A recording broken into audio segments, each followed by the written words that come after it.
आपके सामने आज के दिन हम लोग अपनी चतुर्थ प्रस्तुति लेकर उपस्थित हैं। प्रथम और द्वितीय प्रस्तुति में आपके सम्मुख श्रीधाम वृंदावन से भगवान कृष्ण और श्री राधा रानी के पावन भजनों का श्री विष्णु बावरा जी के द्वारा आपके समक्ष उसका प्रस्तुतिकरण हुआ। तृतीय में आपके सामने सौंदर्य तत्व का जो आपका मतलब व्यवहारिक पक्ष है वो आपके सामने प्रस्तुत हुआ। और शोधार्थ जो भी लोग पीएचडी करते हैं, कोई भी शोध करते हैं, तो उनको उस समय पे मतलब शाब्दिक व्युत्पत्तियों की आवश्यकता होती है, परिभाषा की आवश्यकता होती है, और साथ में उनका मतलब विभिन्न प्रकार के अन्य वस्तुओं से क्या संबंध है, क्या किस प्रकार से विश्लेषण में वो सब चीजें प्रयोग में होती हैं, उन सब का कार्य पड़ता है। तो वो चीज मेरे आज दिमाग में आई कि उस पर भी कार्य होना चाहिए। तो उसी के लिए आज आपके लिए पुनः प्रोफेसर शिवबालक द्विवेदी जी, जो कि संस्कृत के बहुत ही अग्रगण्य हैं, बहुत नाम है और बहुत काम है, नाम के साथ काम भी उनका बहुत है, संस्कृत पे अथाह कार्य है। मतलब 200 के करीब ग्रंथ प्रकाशित हैं, 150 के करीब पीएचडी है उनके अंडर में। तो ऐसे मूर्धन्य विद्वान से हम लोग सौंदर्य शब्द की शाब्दिक व्युत्पत्ति सुनेंगे और उसी में मतलब भाव शब्द का भी किस प्रकार से हम लोग उसको संबंधित कर सकते हैं। बाकी आपके होते हुए हम अधिक समय अपनी वाणी पे न पर लगाना अन्याय होगा, अतएव हम उन्हीं की तरफ चल रहे हैं। बस 1-2 मिनट में आपके सामने तो वो पहले से उपस्थित है। अब यार कैमरे ने कहा पहले उन्हीं को दिखाओ, हम सिर्फ बोल रहे थे। अब आपके सामने शिवबालक द्विवेदी जी अपनी बात को रखेंगे सौंदर्य पर।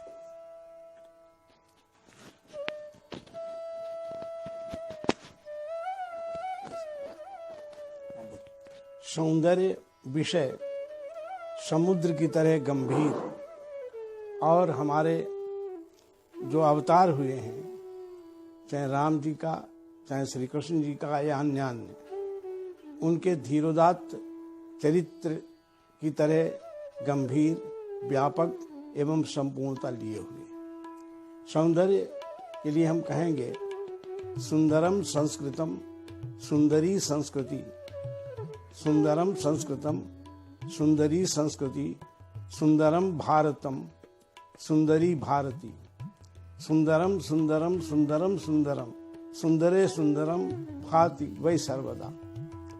वस्तुतः सुंदर शब्द और सौंदर्य शब्द परात्पर परब्रह्म की तरह अत्यंत ही गंभीर, व्यापक एवं गहन अध्ययन करने के योग्य हैं। जन्म जन्म मुनि जतन कराही, अंतराम कही आवत नाही।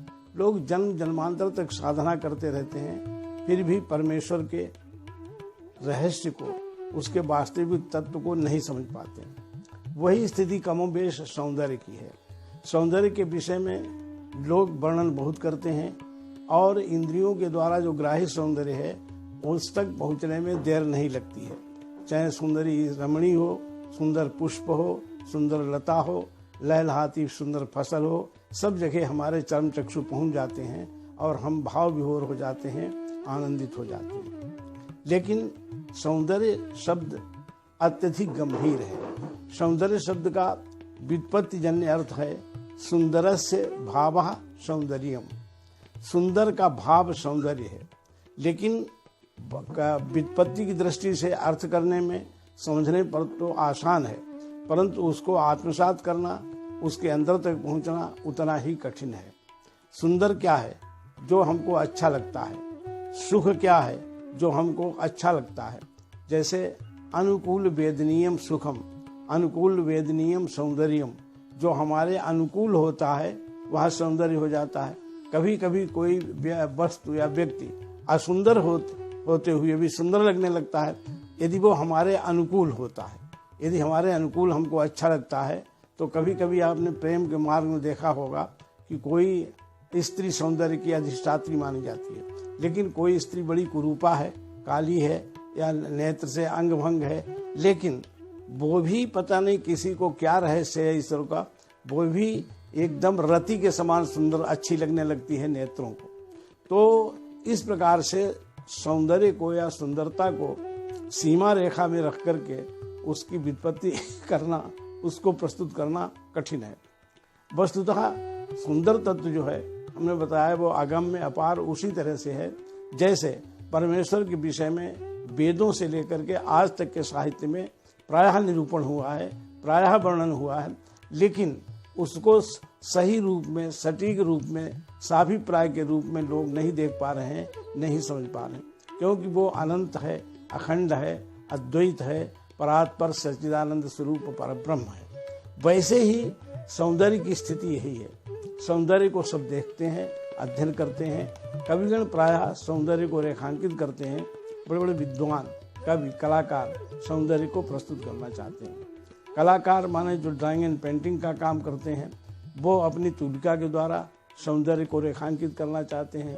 कवि लोग अपनी कविता के द्वारा, भाषण में दक्ष लोग अपने भाषण कला के द्वारा उस सौंदर्य को रेखांकित करना चाहते हैं। फिर भी वहाँ पूर्णतया पहुँच पाना बड़ा कठिन है। नहीं, हिंदी कविता है, नेग कही बैनन अनेक कही नैनन, रही सही सोऊ कही दीनी हिचकीन से। वाणी के द्वारा उस सुंदरता को पूर्णतया मूर्त रूप में व्याख्यायित करना, उसको प्रस्तुत करना बड़ा कठिन काम है। ये सौंदर्य जो है साधना का विषय है। इस पर गहन अध्ययन की अपेक्षा है। उस सौंदर्य को वही व्यक्ति जान सकता है जो चारों वेद, पुराण, दर्शन और विविध अद्वैत वेदांत आदि विद्याओं का जो पारंगत विद्वान है, तो वही उस सौंदर्य का संस्पर्श कर सकता है। सौंदर्य में पारंगत होना तो परम साधना, तप और स्वाध्याय के द्वारा ही संभव है। जो व्यक्ति निरंतर तपस्या करे, साधना करे, सौंदर्य का अन्वेषण करे, उसी तरह से जैसे ब्रह्म तत्व, जैसे परमेश्वर को प्राप्त करना, देखना अतिशय कठिन है, उसी प्रकार से सौंदर्य को पूर्णतया समझना बहुत कठिन काम है। सौंदर्य को समझने के लिए हमें तपस्या और साधना की अपेक्षा है। तपस्या और साधना में क्या है? जब तक आपका हृदय सुंदर नहीं होगा, जब तक आप नहीं सुंदर होंगे, सुंदर से मतलब क्रीम पाउडर से नहीं, जब तक आप गुणों के द्वारा और हृदय के द्वारा परिशुद्ध नहीं होंगे, विशुद्ध नहीं होंगे, जब आपकी आत्मा सात्विक, शुद्ध, निर्मल और उत्कृष्ट स्थिति को नहीं प्राप्त कर लेती है, तब तक आप सुंदरता को ग्रहण नहीं कर सकते। उस सुंदरता को ग्रहण करने के लिए आपको सर्वात्मा सुंदर बनना पड़ेगा।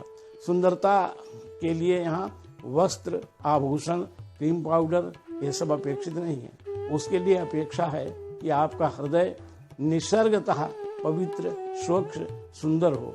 जैसे ईश्वर को प्राप्त करने के लिए पात्रता की अपेक्षा है, यदि आप में पात्रता है तो ईश्वर आपके सामने प्रकट हो जाएगा।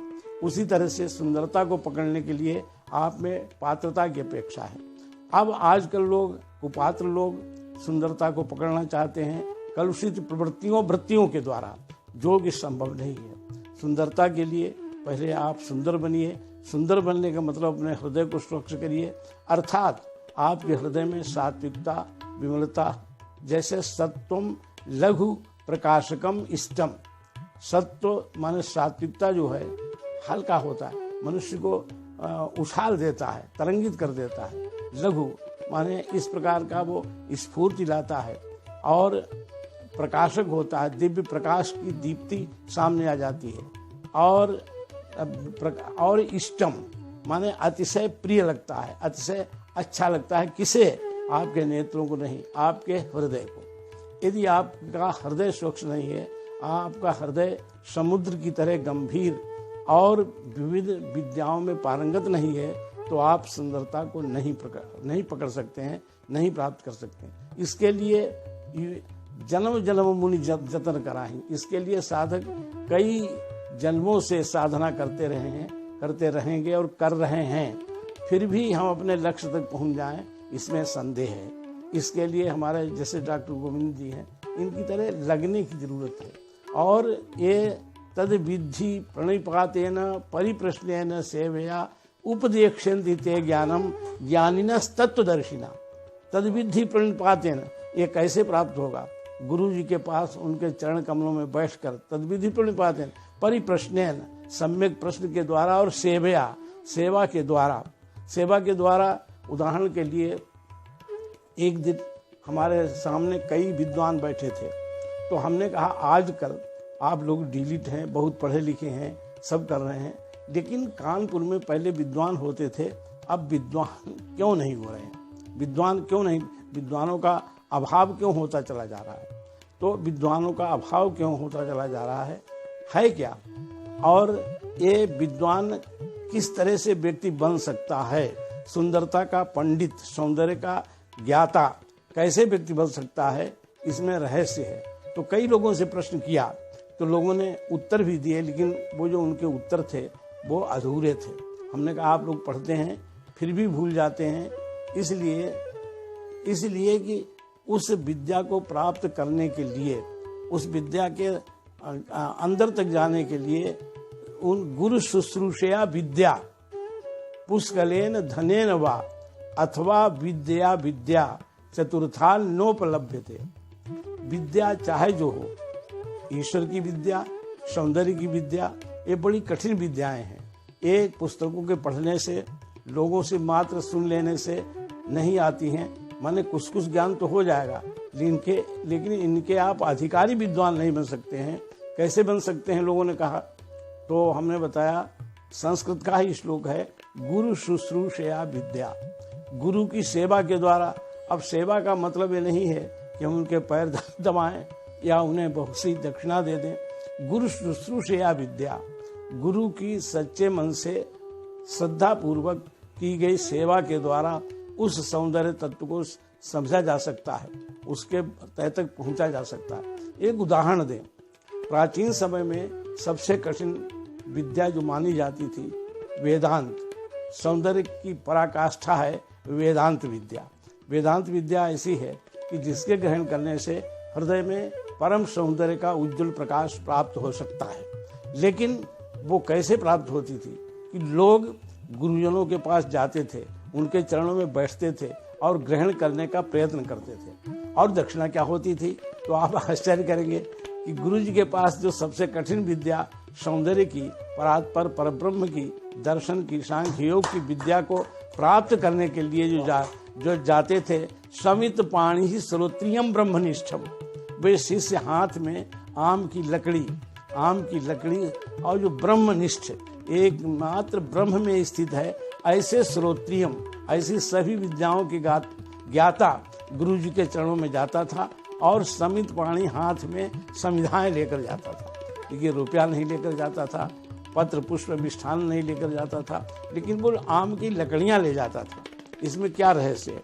इसमें रहस्य यह है कि शिष्य चाहे गरीब हो, अभावग्रस्त हो, लेकिन आम की लकड़ी 12 महीने मिलती रहती है। फूल कभी है, फल कभी है, कभी नहीं है, लेकिन लकड़ी हमेशा। तो आम की लकड़ी ले जाकर के गुरु के चरणों में रख देता था और जो सौंदर्य की, ज्ञान की, विज्ञान की, परमेश्वर की, सांख्य योग की, साधना की, तंत्र मंत्र यंत्र की जो गंभीरतम निगूढ़ विद्या थी, उस विद्या को उनके चरण कमलों में उन संविधाओं के रखने से ही प्राप्त कर लेता था। ये भारतीय दर्शन है, भारतीय चिंतन है।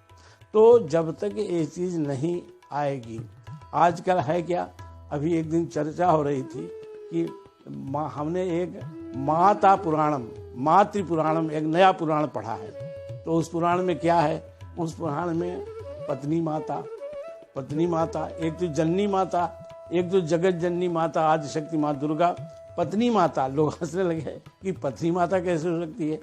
पत्नी माता ऐसे होती है कि जो पति का वैसे ही ख्याल रखे, स्वास्थ्य का, खान पान, रहन सहन का, जैसे असली माता रखती है।